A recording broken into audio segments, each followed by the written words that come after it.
We've gotten some leaked footage from the new Joker movie, Joker 2, and that's what I'm calling it, Joker 2. I'm not going to bother trying to pronounce the real title. The early footage was of Joker running down the street from other Jokers, which could mean that they are turning on him, or possibly they don't recognize him and are attacking everyone that they see. But now we've got footage confirming that Lady Gaga will be singing in this movie, which isn't exactly what I want from a Joker sequel, as I don't want this movie to become A Star Is Born. But I think it makes sense with the dancing from the first, and Joker trying to perform as a stand-up comedian. The real question is it going to be a complete musical, or is it just going to have singing in it?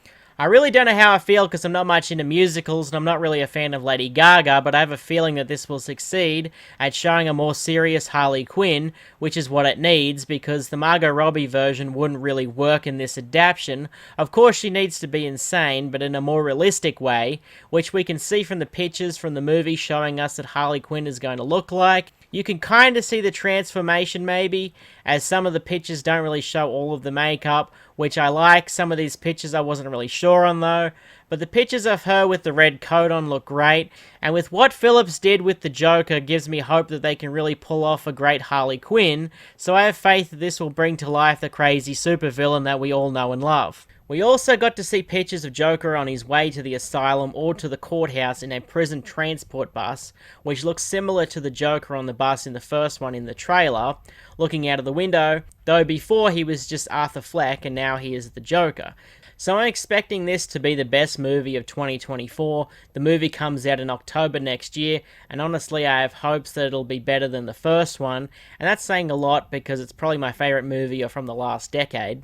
We've also got news that Scorsese is making a new movie, Killers of the Flower Moon, which actually comes out next month, starring DiCaprio and De Niro.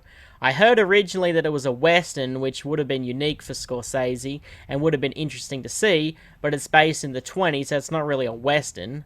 Anyway, that's not the part that stands out the most about this movie, as the movie will have an almost 4-hour runtime. One eternity later. It's funny because this is almost like a fuck you to the critics of his last movie, which was mainly the general audience who said that it was too long. Now he's making another movie that's about the same length as The Irishman. So while this movie most likely is going to get great reviews, who the fuck is actually going to go and watch this in the theatre? It has nothing to do with the quality, but you can't expect anyone to want to watch this in the theatre. I'd watch it, but not in the theatre, and when I do, it'll probably be in 2 parts. I didn't have a problem really with The Irishman though, so I probably won't have a problem with this either.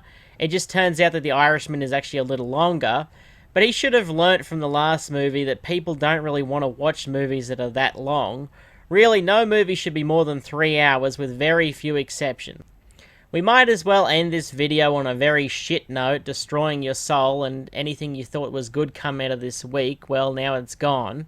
So I've made fun of these shit remakes and reboots in the past, but this one has to be one of the worst offenders. It comes from Disney, of course, and that's the new Moana movie. And that story is, drum roll please, Moana! That's right. We are so excited and happy to announce that a live-action reimagining of Moana is in the works. No, it's not a sequel. They're making a live-action remake of a movie that only came out like 7 years ago. If they're worried that The Rock is going to be too old soon to play his character, there's another way to ensure that that doesn't happen. You know, it's this thing called animation, like the original was. This is worse than The Last of Us getting re-released twice as a remaster and then as a remake, all within a decade. This was also while getting a TV show that is an adaptation of the same game. But all of that is better than a movie, which I haven't seen but I've heard is not that great, getting a live-action remake within the same decade. Disney is trying to prove that they are money hungry. I mean, at this point, why bother trying to hide it? It would be more respectful if the movie just came out with the poster saying, "Give us your money." They may as well bring out an animated movie and then the live-action remake in the same year. Fuck it. Why not? Why wait? Get your money quicker, release one at the start of the year, and then make the remake and put it out at the end of the year just in time for Christmas. So there's your news for the week. You are now more informed. Now get out of here, shoo. Quick scram.